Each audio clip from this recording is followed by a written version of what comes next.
Assalamualaikum warahmatullahi wabarakatuh. Alhamdulillah wassalatu wassalamu ala Rasulillah Sayyidina Muhammad ibni Abdullah wa ala alihi wa sahbihi wa mawalah amma ba'du. Adik-adik sekalian yang dirahmati Allah Subhanahu wa taala dimanapun Anda berada, insya Allah pada kesempatan kali ini kita akan kembali melanjutkan kuliah dan materi pada kesempatan kali ini adalah tentang hak paten. Nah, hak paten salah satu hak yang dilindungi dalam HKI atau hak kekayaan intelektual, yang mana hak paten ini sudah ada sejak zaman Belanda, undang-undangnya pun juga sudah ada, dan seiring berjalannya waktu undang-undang tersebut direvisi dan yang terakhir itu adalah di tahun 2016. Nah, dalam paten itu apa sih? Dan bagaimana perlindungan undang-undang di Indonesia ini terhadap paten? Apa saja jenisnya? Insya Allah kita akan bahas dalam beberapa poin yang akan datang. Maka adik-adik sekalian tetap semangat belajar dan saksikan videonya sampai habis agar dapat memahaminya dengan baik. Mari kita lanjutkan kuliah kita pada kesempatan kali ini.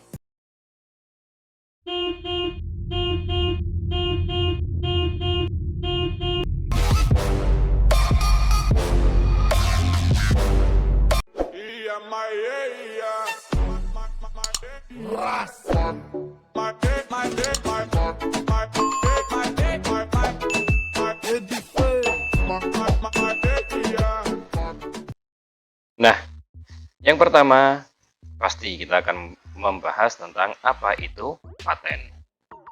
Paten adalah hak eksklusif inventor atau invensi di bidang teknologi untuk selama waktu tertentu melaksanakan sendiri atau memberikan persetujuan kepada pihak lain untuk melaksanakan invensinya.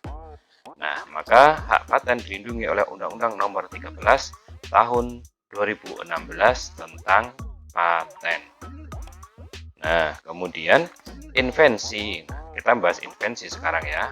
Apa itu invensi? Invensi adalah ide inventor. Berarti inventor ini adalah pemilik ide. Nah, pemilik ide yang ada di Indonesia ini, warga negara Indonesia, dia memiliki ide disebut inventor yang dituangkan ke dalam suatu kegiatan pemecahan masalah yang spesifik di bidang teknologi, dapat berupa produk atau proses atau penyempurnaan dan pengembangan produk atau proses. Nah, ini yang dibahas dalam materi kali ini adalah tentang invensi dan apa saja yang termasuk dalam invensi dan tidak termasuk, dan beberapa pembahasan yang lain yang sekiranya perlu kita bahas. Nah, yang tidak termasuk invensi adalah kreasi atau penciptaan estetika seperti pegangan gelas. Jadi, kalau pada umumnya gelas itu ada pegangan dan ada yang tanpa pegangan. Terus misalkan kalian membuat atau menemukan ide, bukan membuat ya, menemukan ide tentang pegangan itu. Misalnya pegangannya itu sesuai ruas jari. Jadi ada tempat jarinya gitu. Nah, begini bentuknya. Nah, seperti itu bukan termasuk paten ya. Bukan termasuk paten. Maka itu tidak termasuk invensi. Selanjutnya adalah skema. Skema itu bukan termasuk invensi sebab hanya gambaran umum dan tidak terperinci. Seperti contohnya pembuatan tahu. Maksudnya begini adik-adik. Ketika kalian mengajukan ya, kalian misalkan menemukan makanan, suatu makanan gitu kan. Yang mana makanan itu khas. Nah, kalian mengajukannya. Ini saya contohkan adalah pembuatan tahu. Karena apa? Pembuatan tahu itu kan ya ada proses milih kedelai, kemudian ada proses istilahnya diolah, pengolahan kedelai, kemudian sampai menjadi tahu.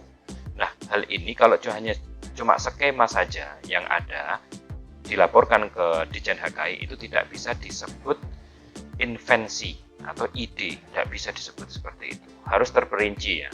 Terus harus ada andil teknologi di situ. Nah, misalkan Untuk membuat tahu, misalkan ya, kalau Kediri itu tahu pong gitu kan, tahu kuning itu gimana? Nah, teksturnya gimana, kepadatannya gimana, kedelainya jenis apa, misalkan begitu. Caranya, suhunya berapa ketika direbus, dan cara pembuatannya bagaimana. Nah, itu dijelaskan terperinci, itu bukan skema namanya. Tapi kalau skema itu hanya umum, gambaran umum. Nah, maka yang skema ini tidak termasuk invensi. Kemudian selanjutnya adalah aturan dan metode untuk melakukan kegiatan mental, permainan, dan bisnis, sebab tidak melibatkan suatu teknologi tertentu. Nah, kalau kegiatan mental ya misalnya tebak huruf, permainan kayak gitu ya tidak termasuk ya. Selanjutnya adalah aturan dan metode yang hanya berisi program komputer, itu juga enggak. Presentasi mengenai suatu informasi, kalian presentasi pakai slide kayak saya ini. Saya presentasi di ruang kelas misalkan, ya enggak, bukan termasuk paten. Nah, selanjutnya adalah temuan atau discovery berupa satu, penggunaan baru untuk produk yang sudah ada dan atau dikenal, seperti kunyit sebagai antibakteri dan virus untuk melawan flu dan batuk. Lalu ditemukan penggunaan baru sebagai obat asam lambung. Maksudnya begini, temuan itu bukan termasuk atau tidak dapat didaftarkan untuk paten. Karena apa? Pada dasarnya di dalam kunyit itu sudah mempunyai antibakteri gitu ya, untuk melawan virus. Nah, antibakteri dan antivirus gitu loh. Nah, yang mana awalnya itu hanya untuk ditemukan untuk flu, batuk, kemudian kalian tak coba-coba kok dapat untuk menyembuhkan asam lambung, ya jelas karena di dalam kunyit sudah ada kandungan itu gitu loh. Bukan kita yang merangkai gitu ya, kita ngerangkai kunyit dengan apa gitu enggak. Nah, itu bukan termasuk invensi. Kemudian yang kedua, bentuk baru dari senyawa yang sudah ada yang tidak menghasilkan peningkatan khasiat bermakna dan terdapat perbedaan struktur kimia terkait yang sudah diketahui dari senyawa. Sebab bentuk baru dari senyawa yang sudah ada dianggap sebagai suatu temuan atau discovery. Jadi istilahnya ini ilmuwan ya yang masuk dalam sini, ilmuwan ya. Nah, ini adalah hal-hal yang tidak termasuk atau tidak dapat disebut dengan invensi. Nah, sedangkan inventor adalah orang yang memiliki ide spesifik dari bidang teknologi tersebut. Inventor bisa seorang atau beberapa orang yang bekerja sama menghasilkan ide atau produk teknologi untuk mengolah masalah. Nah, jadi adik-adik, yang intinya paten itu adalah menemukan ide, gitu ya. Menemukan ide, paten itu adalah ide, berangkat dari ide, bukan temuan, gitu ya. Kalau temuan itu sudah ada, gitu. Nah, sudah ada, misalkan ya sudah ada, memang alamiahnya aja dari Allah sudah ada. Kunyit mengandung apa, pisang mengandung apa, nah, gitu ya.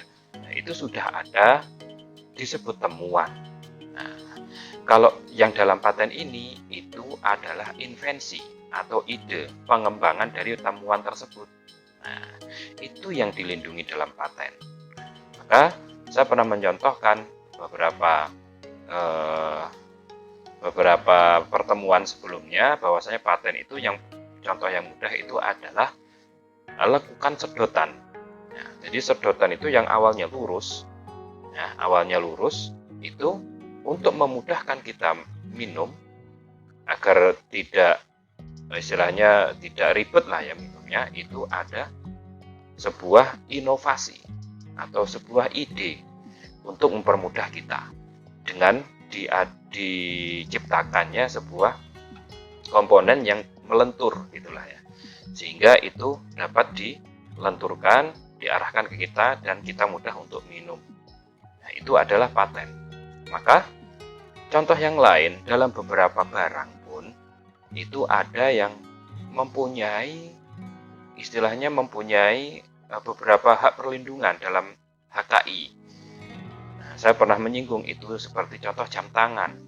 jam tangan itu kan kalian tahu sendiri ya, jam tangan itu ya di situ ya sebuah produk gitu kan, itu sebuah produk yang mana tersusun dari mesin, komponen-komponen dan istilahnya bagian-bagian tertentu sehingga membentuk sebuah mesin. Kemudian di situ ada jarum, ada angka, dan bisa bergerak menunjukkan waktu. Nah, maka dalam jam tangan itu ada label kan, ada merek. Nah, jadi dalam jam tangan itu ada 3 perlindungan. Yang pertama merek, misalkan ya Rolex, G-Shock, dan lain sebagainya, Fossil gitu kan. Nah, kemudian ada hak paten, ada hak merek yaitu logonya itu. Kemudian ada hak desain industri. Desain industri itu istilahnya karakteristik dari sebuah perusahaan itu. Misalkan merek jam tangan Rolex yang punya karakteristik. Nah, bentuknya gimana, ciri-cirinya gimana, punya sisi-sisi gimana. Nah, itu desain industri. Nah, sedangkan paten dalam jam tangan itu adalah inovasi teknologinya. Misalkan kalau dulu ditemukan adanya komponen-komponen untuk menggerakkan jarum itu dengan baterai. Kalau sekarang misalkan tidak dengan baterai, misalkan dengan gerakan atau dengan cahaya atau dengan baterai. Nah, itu disebut paten. Jadi dalam satu barang itu ada beberapa hak yang dapat dilindungi oleh HKI. Baik, selanjutnya adalah sistem perlindungan paten. Paten adalah hak eksklusif untuk suatu invensi yang diberikan oleh pemerintah kepada inventor untuk jangka waktu terbatas. Nah, jadi perlindungan paten itu terbatas.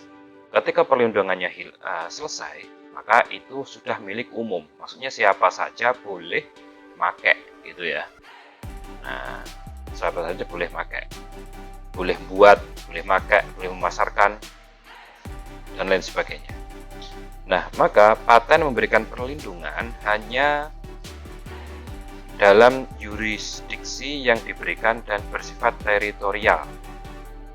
Yang artinya paten hanya memberikan perlindungan pada apa yang diklaim dan pada daerah di mana paten tersebut diberikan. Jadi istilahnya di Indonesia ya di Indonesia saja, tidak bisa di Indonesia kemudian ditiru di luar negeri, kemudian kalian protes. Nah, tidak bisa ya. Jadi yang dilindungi di Indonesia saja. Tidak ada yang namanya paten dunia. Artinya perlindungan paten tidak bersifat mendunia. Jadi skalanya hanya daerahnya saja atau negaranya saja. Kemudian selanjutnya, paten dapat dibeli, dijual, atau disewakan seperti properti lainnya. Paten seperti kontrak di mana pemerintah menetapkan hukum. Pemilik paten atau inventor mendapat monopoli dan masyarakat mendapatkan pengetahuan dari pengungkapan lengkap invensi ini. Dengan demikian teknologi dan industri dapat berkembang. Nah, gitu ya. Kalau misalkan sebuah teknologi itu nggak bisa diakses orang, misalnya nggak menjadi public domain, maka ya orang nggak bisa mengembangkan, gitu kan. Siapa tahu nanti ada orang yang bisa mengembangkan lagi, kan begitu. Nah, selanjutnya sistem perlindungan paten di Indonesia terbagi menjadi 2 bentuk. Nah, yang pertama paten. Nah, jadi dalam hak paten itu ada 2 ya. Ada pertama paten saja. Nah, pasal 3 mengatakan perlindungan paten diberikan untuk invensi yang baru. Ingat ya, invensi baru. Kemudian mengandung langkah inventif atau rancangan. Jadi ada istilahnya, ada rinciannya gitu, ada tahapannya gitu ya. Dan tahapan ini mempunyai akurasi yang bagus, mempunyai akurasi yang kuat gitu. Mungkin suhunya, takarannya, kemudian harus begini. Jadi sesuai ilmu pengetahuan, bukan istilahnya ngira-ngira saja, enggak. Mempunyai mengandung langkah inventif atau rancangan dan dapat diterapkan dalam industri. Nah, dapat diterapkan dalam industri. Seperti kincir angin kerja ganda. Nah, kincir angin kerja ganda ini bisa kalian, ini sangat panjang ya kalau saya jelaskan kincir angin kerja ganda ini. Bisa kalian lihat di Google bagaimana sistem kerjanya kincir angin kerja ganda. Nah, ini paten, namanya perlindungan paten. Jangka perlindungannya adalah 20 tahun sejak tanggal penerimaan permohonan. Nah, jadi setelah kalian mengajukan permohonan misalkan ya, maka itu ada dilindungi dari sejak diterima permohonannya 20 tahun. Berarti ya. Kemudian yang kedua ada paten sederhana. Jadi ada paten sederhana. Nah, paten sederhana diberikan berdasarkan permohonan dan setiap permohonan hanya dapat diajukan untuk satu invensi atau satu klaim mandiri. Nah, jadi kalau paten sederhana ini hanya satu klaim mandiri saja. Permohonan paten sederhana tidak dapat dilakukan permohonan divisional atau pecahan. Tidak bisa. Permohonan paten sederhana dapat diubah menjadi permohonan paten jika memiliki beberapa invensi atau beberapa klaim mandiri. Nah, dalam satu perusahaan bergerak di bidang otomotif misalnya, atau bergerak di bidang teknologi informasi, nah, seperti komputer gitu ya, laptop, kemudian HP, nah itu bisa misalkan dia menemukan beberapa paten sederhana, nah, itu bisa dijadikan paten. Seperti contoh paten sederhana itu seperti payung tanpa gagang di kepala. Kalian tahu payung kan? Nah, payung itu kan pasti ada gagangnya, yang umum. Payung itu ada gagangnya. Nah, ada orang yang menemukan bahwasanya payung itu bisa ditaruh di kepala, gitu ya. Bisa ditaruh di kepala tanpa gagang. Nah, gitu kan, tanpa gagang. Jadi itu termasuk paten sederhana. Jadi dia menemukan invensi sederhana, ide yang sederhana untuk mengembangkan fungsi payung yang istilahnya harus ada tiangnya, gagangnya di tengah. Ya, dia cukup dipakai di kepala. Nah, dia kan pasti menemukan gimana caranya alat itu bisa nancep di kepalanya. Kan? Kemudian juga menemukan menghilangkan gagangnya itu dan payung itu berkembang. Nah, itu ada seperti itu. Contoh ya. Maka jangka perlindungannya adalah 10 tahun sejak tanggal penerimaan permohonan. Nah, ini adalah paten-paten seperti ini sangat harus kita apresiasi ya. Paten-paten sederhana itu inovasi sudah ada, barangnya sudah ada, kemudian dikembangkan. Kemudian selanjutnya adalah objek perlindungan paten. Nah, pemegang paten dapat membuat, ya kan, dan menggunakan, menjual, mengimpor, menyewakan, menyerahkan, atau menyediakan untuk dijual atau disewakan atau diserahkan produk yang diberi paten. Nah, maka objek perlindungan paten yaitu yang pertama produk. Nah, produk dapat berupa peralatan. Nah, peralatannya seperti pemotong kentang. Kalian tahu kan kalau di televisi itu ada stasiun TV yang istilahnya dia itu banyak promosi barang lah ya. Promosi barang, dia mempunyai inovasi gitu. Dia mempunyai inovasi tentang peralatan yang memudahkan orang untuk mengerjakan sesuatu, motong kentang, motong wortel, kemudian dia ada istilahnya ngiris apel, ngupas apel misalkan gitu kan, kemudian ngupas kelapa, ngupas barang-barang sesuatu yang mau dimasak gitu dan lain sebagainya. Itu termasuk produk yang berupa peralatan. Nah, gitu ya. Contoh yang lain seperti istilahnya ada kursi ya. Kalian tahu kursi itu kan pasti punya yang umum ya. Kursi yang umum itu kan punya 4 kaki kan gitu kan. Nah, dari 4 kaki ini dan kursi itu dari kayu dulu ya kan, dikembangkan. Nah, gimana caranya orang itu bisa fleksibel bergerak gitu kan. Akhirnya ditemukanlah kursi dengan ada pegas di tengah, seperti kursi-kursi kantor ya kan, tanpa sandaran. Nih yang tanpa sandarannya, atau yang ada sandarannya. Jadi ada tambahan pegas yang bisa diatur ketinggiannya, kemudian juga dia bisa mutar. Nah, jadi orang itu mau ngambil apa itu nggak butuh berdiri lagi. Nah, plus ditambah di kaki-kakinya itu ada roda, jadi bisa ke sana kemari muter bolak-balik gitu. Dengan satu kursi tanpa harus berdiri, berjalan ke sana kemari. Nah, itu contoh peralatannya. Yang kedua, sistem atau contoh sistem itu jam tanpa baterai. Nah, bisa dengan sumber dayanya jam itu bisa dari cahaya atau bisa dari listrik baterai, dari dicas gitu kan, dari baterai. Kemudian selanjutnya komposisi atau formula seperti jamu tolak angin. Nah, jamu tolak angin itu kan terdiri dari beberapa formula gitu, ada jahe, ada madu, ada ekstrak ini, ekstrak itu, nah diracik. Nah, itu namanya komposisi atau formula. Kemudian selanjutnya senyawa kimia.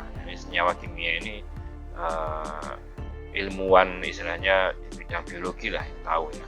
Tapi contohnya susah di sini menjelaskan, harus ada skema bagaimana mikroorganisme itu berkembang gitulah ya. Nah, kemudian ada jasad renik atau mikroorganisme. Kemudian selanjutnya adalah ada program komputer. Kalau program komputer banyak lah, aplikasi banyak. Nah, selanjutnya yang kedua ada proses. Nah, yang dilindungi, objek perlindungannya pertama produk, yang kedua proses. Proses merupakan suatu aktivitas yang menghasilkan sebuah produk. Nah, gitu kan. Atau suatu aktivitas yang menggunakan suatu produk. Atau suatu aktivitas dengan benda-benda hidup seperti tanaman sebagai subjeknya. Nah, contoh proses pembuatan tempe mendoan. Jadi maksudnya begini, intinya kalau dalam proses pembuatan itu melibatkan teknologi, kemudian di sebuah prosesnya itu terukur gitu kan, akurat, terukur suhunya, jumlahnya, ukurannya, volumenya, semuanya terukur. Nah, ini hanya contoh saja pembuatan tempe mendoan itu kan, namanya pembuatan tempe tahu itu kan ada prosesnya gitu maksudnya kan gitu. Nah, maka proses itulah yang dilindungi untuk hak paten ini. Kan bisa saja orang itu istilahnya takarannya ngira-ngira saja bikin tempe mendoan juga bisa, tapi istilahnya ini kan bikin tempe mendoan yang enak gitu ya, yang enak dan khas. Nah, ini contoh saja, yang lain banyak. Selanjutnya, penyempurnaan dan pengembangan produk atau proses seperti inovasi alat pembuka botol. Ada penyempurnaan, maksudnya begini, alat pembuka botol itu banyak sekali modelnya ya. Bukan model gagangnya bukan, tapi sebenarnya penutup yang ada dalam sebuah kemasan itu kan bermacam-macam. Dari botol itu ada yang seperti Coca-Cola yang tinggal dicungkil, kemudian ada yang seperti selai itu yang istilahnya bentuk kemasannya itu berbeda-beda, bentuk tutupnya itu berbeda-beda, ada yang seperti obat, ada yang seperti aqua dan macam-macam. Karena apa? Itu istilahnya perusahaan itu membuat itu agar bagaimana caranya kemasan itu tahan lama dan tidak mudah tumpah. Nah, untuk membuka itu diperlukan alat gitu kan, ada yang diperlukan alat, ada yang tidak. Nah, agar apa? Agar ya istilahnya membukanya itu benar dan tidak malah tumpah kemana-mana. Nah, contoh penyempurnaan itu adalah inovasi alat pembuka botol itu kan. Kalau inovasinya banyak, mungkin dari gigi-giginya atau dari apanya, nah itu kan banyak. Nah, itu hanya contoh. Atau pengembangan produk salbutamol, yaitu salbutamol itu dari tablet menjadi inhaler lalu menjadi nebula atau alat merubah obat cair menjadi uap. Ini istilahnya contoh dari pengembangan produk. Jadi obat itu kan ada yang tablet, kemudian ini ada inovasi baru menjadi inhaler. Kalau inhaler itu kan itu hanya menyemprotkan saja dari cair kemudian disemprotkan. Tapi ada lagi yang lebih hebat, yang lebih mudah, cepat diserap oleh tubuh, itu dengan nebula.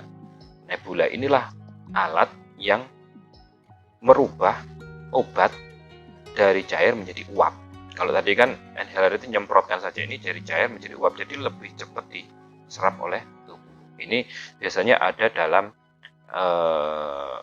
obat-obatan yang berkaitan dengan pernafasan ya. Ini hanya contoh ya, ini hanya contoh saja. Jadi istilahnya paten itu tidak fokus hanya invensi yang berupa produk, tapi ternyata ada banyak yang lain.